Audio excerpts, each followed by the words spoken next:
जय हिंद दोस्तों, त्यागी trading tips में आपका स्वागत है।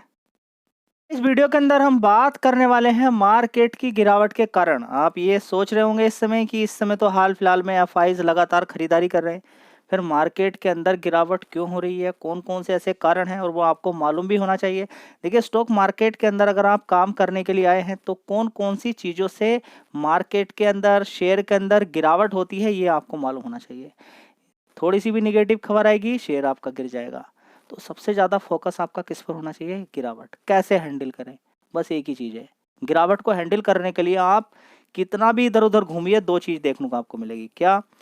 या तो एक ऐसा शेयर जो भागा ना हो, एक ऐसा शेयर जो भाग चुका हो, उसके अंदर अच्छी खासी गिरावट देख ली आपने, ठीक है। उसके बाद आप उसके अंदर एसआईपी आपको करनी है, बस इसके अलावा कुछ नहीं करना है। गिरावट का एक ही तोड़ है, वो है थोड़ा थोड़ा खरीदना, उसके अलावा कोई भी तोड़ नहीं है।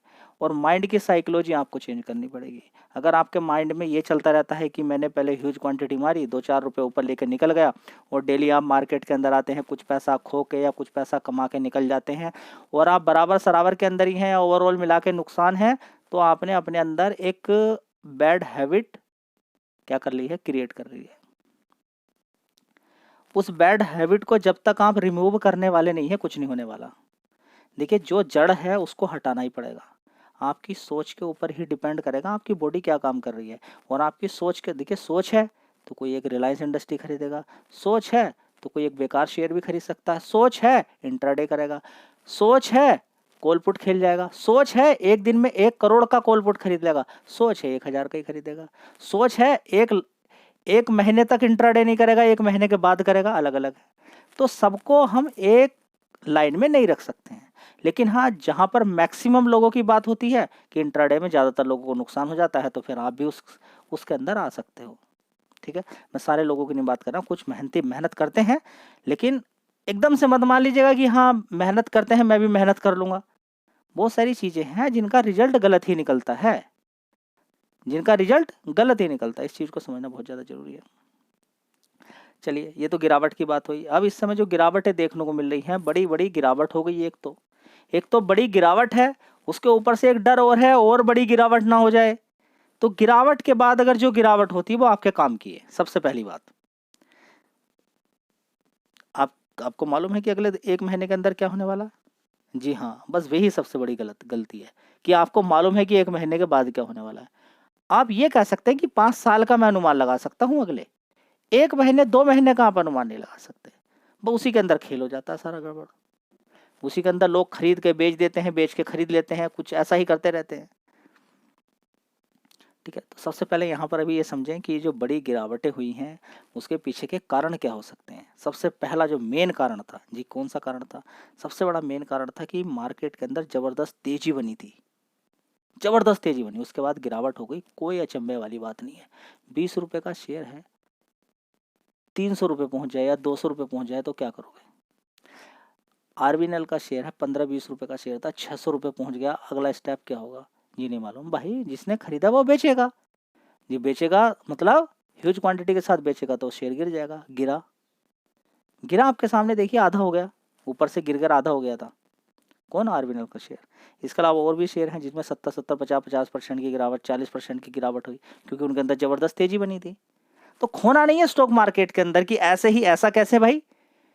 किसी शेयर को भगाना बड़े प्लेयर की एक चाल होती है। यहाँ पर ये समझिए कि चाल चलती है, एक दिन के अंदर 17-17, 15-15% की तेजी बन जाएगी, अगले दिन 15% की गिरावट हो जाएगी। क्या करोगे? उस तेजी को देख के खरीद लिया? बिल्कुल नहीं। देखिए, आप एक दिन की वॉल्यूम को देख के, ट्रेडिंग को देख के काम ना करें। आप आराम से शेयर कोई भी देखिए जो जिसके अंदर गिरावट हो गई है, अब उसके अंदर बोलिए मैं एसआईपी करूंगा या अब इसमें खरीद रहा हूँ।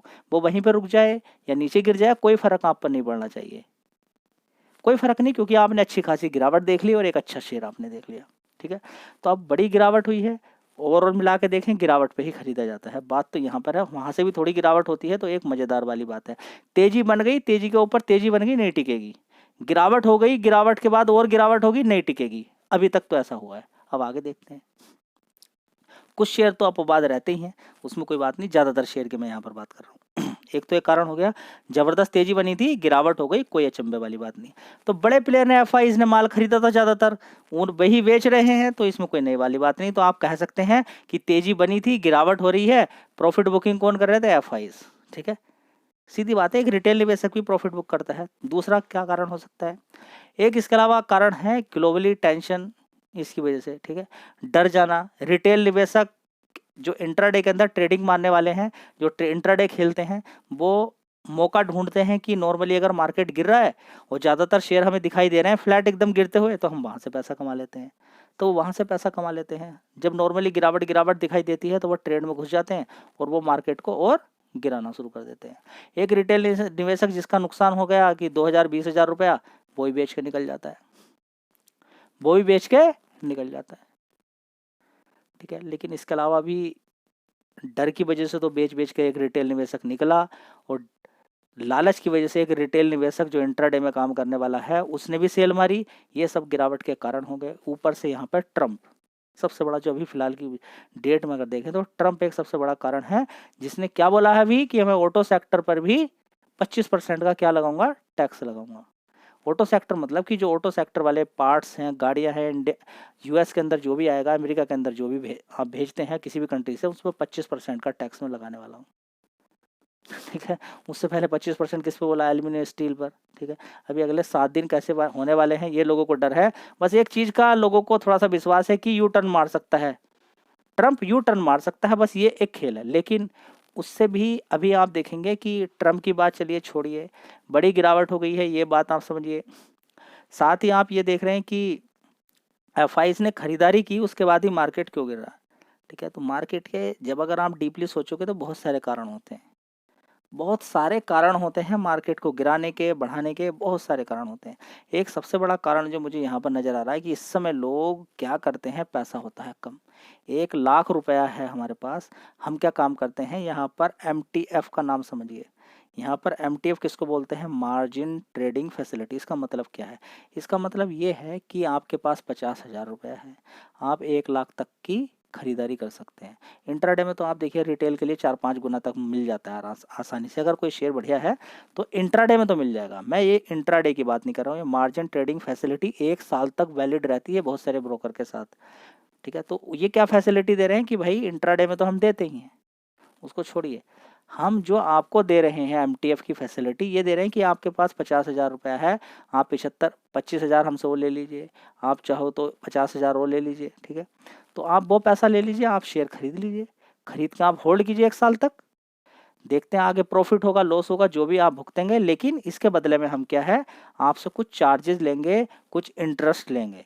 यहाँ पे देखिए कि क्या फैसिलिटी है, सर्विस है, that allow investor to purchase stocks to paying only portion of the total cost. मान लीजिए आप जो भी शेयर खरीदना चाहते हैं, 100 रुपये का भाव था, 100 रुपये का भाव किस शेयर का? 1,000 शेयर आप खरीदना चाहते हैं। ठीक है, लेकिन आपके पास 50,000 थे, 50,000 किसने दे दिए? ब्रोकर ने दे दिए। 1,00,000 का आपने माल खरीद लिया। ठीक है, तो ब्रोकर फंडिंग करता है रिमेनिंग अमाउंट की, which is then charge interest on, तो वो डेली बेसिस पे आप पे चार्ज लगाएगा। ठीक है, अब ये क्या होता है, अगर ऊपर की साइड में भाग गया तब भी आपको चार्ज देना है। ठीक है, तब आपका फ़ायदा हो जाएगा क्योंकि आप पे कम पैसे थे, अगर वही खरीदते तो आपको शायद उतना फ़ायदा नहीं हो पाता जितना कि अब यहाँ पर खरीदने से। अगर तेज़ी बन गई शेयर के अंदर तो फ़ायदा है, तेज़ी नहीं बनी, जैसे कि पूरा मार्केट है इस समय गिर रहा है, तो उस समय क्या होगा जी? क्या होगा नहीं मालूम है। किसी पे 85,000 थे और इधर उधर से भी नहीं बन रहा था, या किसी पे 5,00,000 रुपए थे, 5,00,000 उसने और उठा लिए ब्रोकर से, 10,00,000 हो गए, और वो 5,00,000 उसकी कम से कम 10 साल की सेविंग थी। ध्यान से सुनिएगा, 5,00,000 लगे हुए, 5,00,000 और उठा लिए ब्रोकर से, 10,00,000 के शेयर खरीद लिए उसने। अब वो गिरने शुरू होते हैं, जैसे जैसे उनके अंदर नुकसान होगा, पैसा भरिए जी, नहीं भरा गया तो नहीं भरा गया तो वो बेच देंगे, नहीं भरा गया तो वो बेच देंगे, अपने से ही बेच देंगे, आपकी परमिशन भी नहीं लेंगे। ये भी एक बड़ा कारण है कि परमिशन नहीं ली जा रही है, बेच दिए जा रहे हैं, क्योंकि वो फ़ोन करके भी नहीं बोलेंगे भाई कंडीशन है, उनके पास पैसे ही नहीं है। 5,00,000 10 साल में उसने कमाए थे, 5,00,000 वो ले लिए, अब उसकी सैलरी जो आ रही है उससे कैसे भरपाई करेगा पूरी वो? समझ बात आ रही है? और यहाँ तो सिर्फ मैं 5,00,000 की बात नहीं कर रहा, 1-1 करोड़ का लोग ले लेते हैं। ठीक है, तो सारा खेल आपको समझ में आ रहा है। रिटेल निवेशक थोड़ा सा लो वाला हो 10 लाख, 5 लाख, 4 लाख, 3 लाख वाला हो या थोड़ा सा ऊपर वाला हो, ओवरऑल मिला के कहने का मतलब यही है कि एक रिटेल निवेशक के शेयर्स को बेचा जा रहा उसकी बिना परमिशन के, अगर उसने ये वाली फैसिलिटी ली थी। आपको लेनी क्यों है? आप मत लीजिए, आप नॉर्मली काम कीजिए। तो ओवरऑल मिला के समझ में आ रहा है कि मार्केट के अंदर ज़बरदस्त तेज़ी बनी थी, गिरावट हो रही, कोई अचंभे वाली बात नहीं। ट्रंप ने टैरिफ करके मतलब कि दिमाग ख़राब करके रखा हुआ है। टैरिफ से होता क्या है, यहाँ पर समझिए 2 देश हैं, ये इंडिया है, ये अमेरिका है, ठीक है। अब यहाँ से सामान जा रहा है, तो यहाँ पर बॉर्डर पे क्या बोला ट्रंप, नहीं भाई, आपका जितना भी सामान हो उस पर 25% टैक्स हम लगाएंगे। अब ये वाला जो सामान जाएगा यहाँ पर महंगा बिकेगा। अब ये दूसरी बात है, जब ये महंगा बिकेगा तो देखना पड़ेगा, सस्ता सामान तो बेच के निकल जाइए। आप भी कुछ सामान बेचने के लिए गए, सस्ता तो बेच सकते हैं, और आपको डबल प्राइस पे बेचना पड़े तो बड़ी दिक्कत होगी, ज़्यादा समय भी लग सकता है उतने ही माल बेचने के लिए, ठीक है। मैन्युफैक्चरिंग कम होगी, ठीक है। लोगों को पहले से इतनी कॉस्ट दी जा रही है, बिजली दुनिया भर के सारे सैलरी वगैरह सारी देनी पड़ती है, मार्जिन कम बैठेगा तो दिक्कत हो सकती है। तो कंपनियों पर इन चीज़ का असर देखने को मिल सकता है। अब लेकिन ऐसा नहीं कि अमेरिका को नुकसान है, अमेरिका को भी नुकसान है, क्योंकि दूसरे देशों पे अगर आप लगाएंगे तो फिर दूसरे देश भी लगाएंगे, ठीक है। और दूसरी बात क्या है, यहाँ पर महंगा सामान बिकेगा, ठीक है। तो अब देखते हैं ये क्या पूरा कंटिन्यू रहता है या सिर्फ ऐसा ही मैटर है।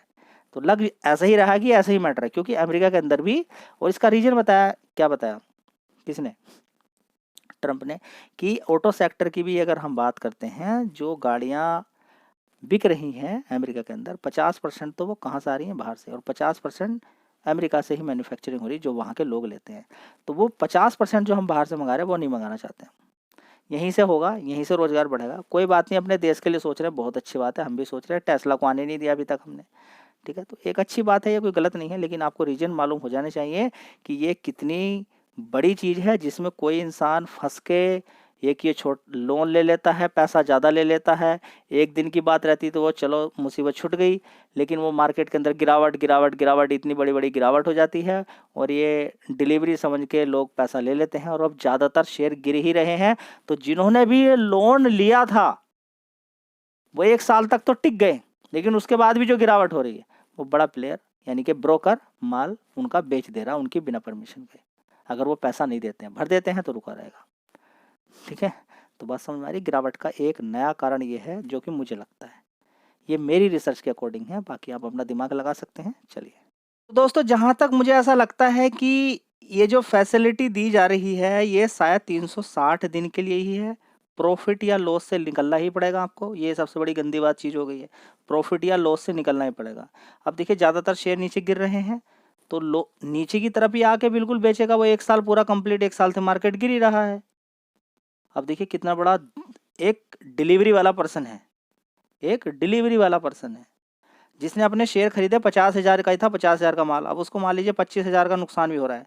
शेयर उसका पड़ा तो है, वो एवरेज भी नहीं बना हुआ है, नहीं बना रहा तब भी पड़ा हुआ है। आने वाले टाइम में हो सकता है वो ऊपर की साइड में फिर शेयर भागना शुरू हो जाए, उसका धीरे धीरे कम हो जाए। लेकिन एक कंडीशन ये है कि 360 दिन के अंदर ही ये बेचना है, तब तो उसको मजबूरी बन गई, पैसे भी रहेंगे तब भी उसको बेचना पड़ेगा, वो भी नुकसान में। तो देखिए कितना बड़ा ट्रैप है जो कि एक ब्रोकर आपके साथ कर रहे हैं, और इसमें बहुत सारे लोगों को मालूम है सारी चीज़ें। तो ये कोर्स वगैरह बोले या इसको, ये एक स्कीम वगैरह बोले, सर्विसेज वगैरह बोले, ये सारी चीज़ें दी जा रही हैं ब्रोकर के द्वारा। ये सर्विसेज ब्रोकर के द्वारा दी जा रही हैं, इसमें ब्रोकर का ज़बरदस्त फ़ायदा है और आप लोगों का नुकसान है, क्योंकि पर डे उसको कुछ ना कुछ इंटरेस्ट मिलता ही रहता है। देखिए, जब शेयर बेचेंगे खरीदेंगे तभी उसका फ़ायदा होगा, लेकिन इस चीज़ से उसका पर डे फ़ायदा हो रहा है, उसका पर डे फायदा हो रहा है। और बड़ा नुकसान होगा, एक तो पर डे का नुकसान देना पड़ेगा, ब्रोकरेज चार्जेस तो अलग से देने ही पड़ते हैं जब बेचेगा या खरीदेगा, उसके साथ नुकसान की भी भरपाई करेगा, और ये अलग से चार्जेस अलग से हो गए पूरे साल के। तो गिरावट के कारण आपको समझ में आ रहे हैं, ये वही कारण है सारे। चलिए।